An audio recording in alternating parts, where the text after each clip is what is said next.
Hello, welcome to another Glass of Bubbly video.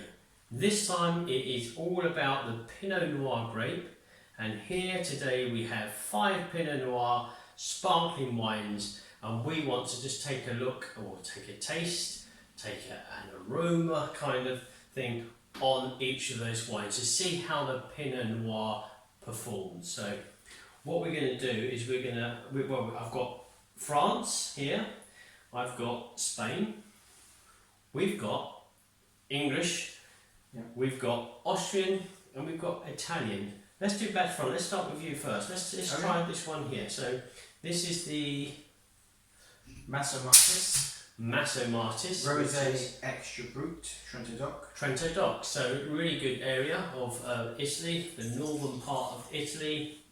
And we're going to see how the Pinot Noir grape performs here.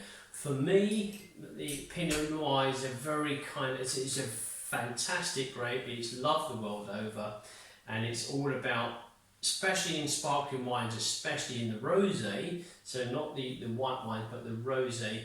We're getting very much the red berry fruits, the strawberries, a kind of red, pink floral note. So very clever, but it does vary from country to country. So we're going to try first in Italy and the Trento Dock area.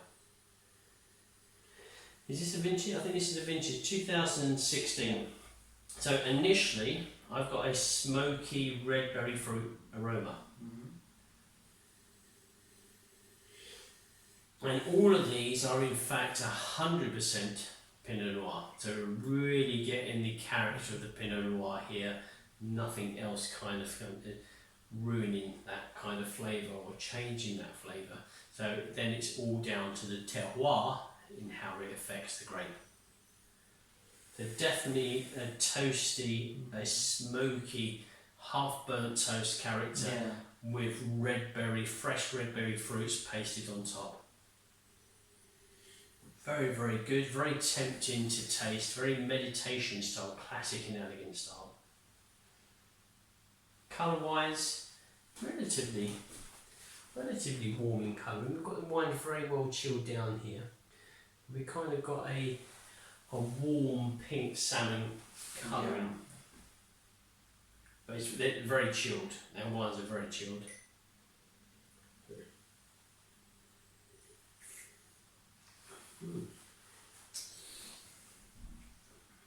Certainly rosé red fruit character. Red berries, dry kind of raspberry, so not much sugar to this. It's quite a dry. Was it an extra Brut? It is extra Brut, so it is a dry style of red berry fruits. It's very clean, it's very clear, crisp, almost alpine freshness to the wine. Do you get anything extra? Do you get any toasty notes in the flavour as well? Yeah, they get toasty notes. This definitely gives off toasty aromas and flavours. I would say there is a toastiness to it as well. I don't think we're edging anything other than toastiness in yeasty factors. I don't think there's anything like pastry. I think it's just clean, clear red berry fruit flavours, and obviously the sugar element is very, very low. So we're just getting that freshly picked red berry fruits, literally from the garden. You pick them, quite acidic. About you delivering that lovely fresh fruit flavours. So good start off with the first Pinot Noir. We've got another Pinot Noir Rosé here. This is the Szegeti. I like that sound. Austria, isn't it? Is it a sect from Austria? So sect sparkling wine from Austria. Another 100% Pinot Noir. It is a vintage of 2018. 2018 vintage, which is already 3 years. So very good kind of bubble, very alive with fizz in the glass. I'm just waiting for that to settle down. Slightly lighter rosé colouring to the first one. Lighter expression on the nose, far more towards soft raspberry fruit flavours, strawberry fruit flavours, so less acidity in the aroma. Silky. Feels like it's touching a bit on the floral side. I would go, yeah, pink floral, pink rose petals. It's very delicate, very delicately, delicate aromas on there. Nothing aggressive, just very soft and very relaxing. So we're going to go for the flavours.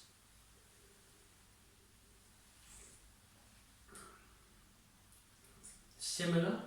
There's a nice sweetness, but there's a touch of dryness, so a clever balance between those two. Acidity is mid to quite high acidity. It's very refreshing in the palate. You can imagine having certain foods with this, spicy barbecued foods I'm picturing,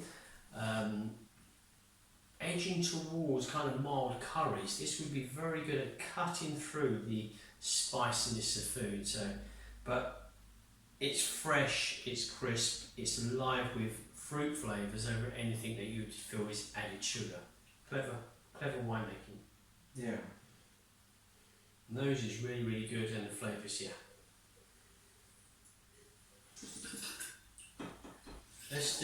I'll do the Camel Valley. So we've got Camel Valley, we're popping over to England here, Cornwall, so out towards the west side of England. This is their Pinot Noir, and let me check the vintage, 2018. So Camel Valley is very well known in the UK, supplying the fizz for Buckingham Palace, which is very important, but also supplying quality English fizz. And for me, dare I say, I always say this, dare I say, the best rosé in England for me. So we're going to give this one a taste. This is Pinot Noir from Camel Valley, English sparkling wine. Really, really good already. To what I get here is an English country garden. I've got a freshly cut grass with an awful lot of nettles in, so I'm getting that nettle kind of herbaceous kind of aroma. But I'm also getting, like, I've not picked the raspberries yet, and I've not picked the red berries yet, but I'm walking up that aisle and I can smell them. I've just crushed them with my hand, I can smell that fruit. It's really clever. And it's really oozing aromas from this glass. These are the layman glasses.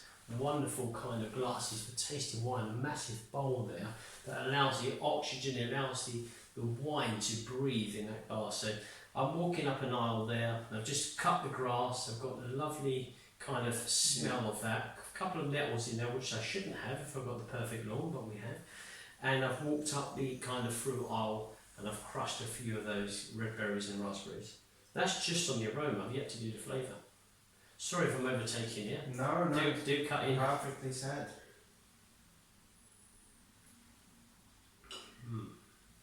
Flavours, Oliver. What do you think? You have that sweetness. There's a sweetness in the taste. There's a sweetness, but also a crisp kind of acidity. Yeah. So clever, which is delivered by the fruits from the grapes. Do you get strawberry? Yeah, I get strawberry. Do you get red berry? Yeah. Raspberry as well? Yeah. I don't know if would you stretch into anything like pastry or bread or croissant, anything like that? Yeasty characters? Not particularly. No, I agree. Yeah, I'm pleased you said that because I don't need that. I just get the fruit, the berry fruit flavours. So, as a rosé, if you picked a bottle of rosé off the shelf at the supermarket or wherever you may be, and you've had a glass of this poured, you'd be very happy. Definitely. You know, Camel Valley, Cornwall. This is a previous trophy-winning wine at the Glastonbury Awards, and a wonderful showcase of 100% Pinot Noir from, as we say, Cornwall. A few little words in the back here. Sparkling wines were made in England as long ago as 1660. So England has its history in sparkling wines as well, but we're not going to go into the whole Dom Pérignon or Christopher Merritt kind of argument. No, we're going to pop over to Spain, and we're going to look at this is the Cuvée Antonia. So this is from Navaren, isn't it? This is from Navaren. So this is their Perle Rosé, and this is their Pinot Noir. So now we're going to pop over to Spain. So we've done Italy, we've done Austria, we've done England, and now we're going over to Spain. It's also a vintage as well, isn't it? Is this a vintage one? Let me check. 2015, Oliver says it's 2015, and Oliver is only 3 years out, because it's 2018. no problem there, double thing. But it is a vintage, which I wouldn't have remarked on. So we've got a vintage here, 2018 from Navaren. Touch more of this kind of toasty character. So we've got a red berry toasty character. Yeah. Medium to slightly burnt toast, but it's not smoking. You've left it in the toaster a little bit too long, but we haven't got the fire alarm going yet. That's the kind of character on this wine. Certainly red berries, but subtle red berries. It's smooth. It's tempting you to taste. Yeah. So we're going to give this a taste.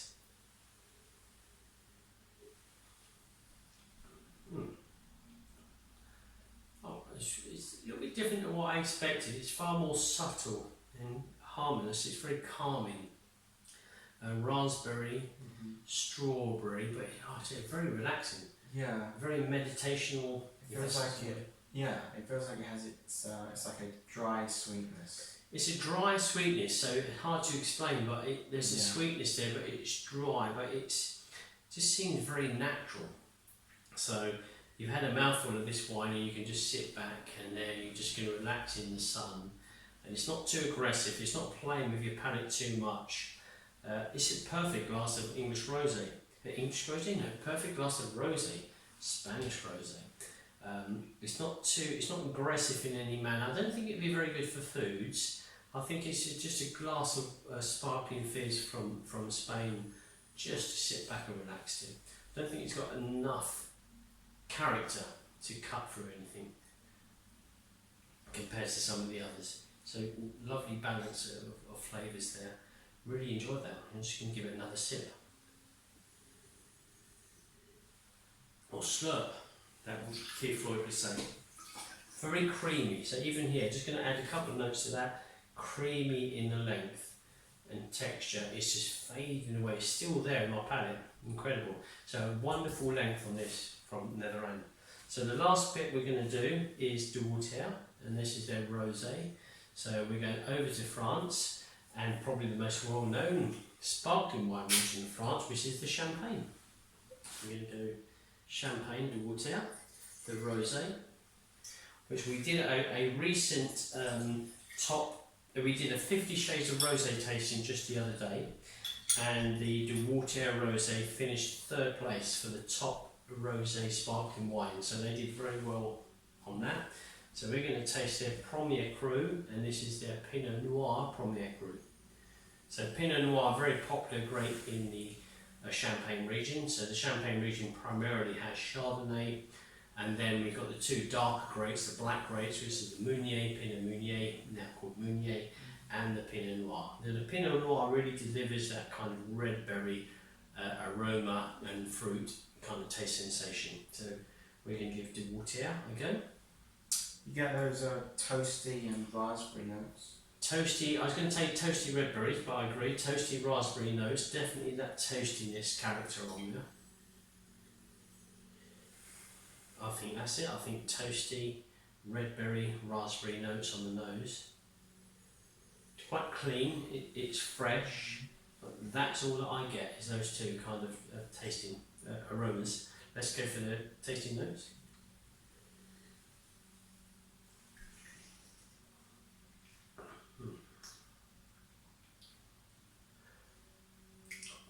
Nice. Yeah, I get toastiness again, but not as much as on the aroma. Yeah, I think the aroma was stronger toastiness. So here we've got a less toasty character. Also with the red berries. Red berries. And there's something else. I think I've got like, I'm heading towards the hay grass character. Maybe not freshly cut grass, but the hay and the grass character on here. So we've got a touch of the herbaceous character coming through on this wine.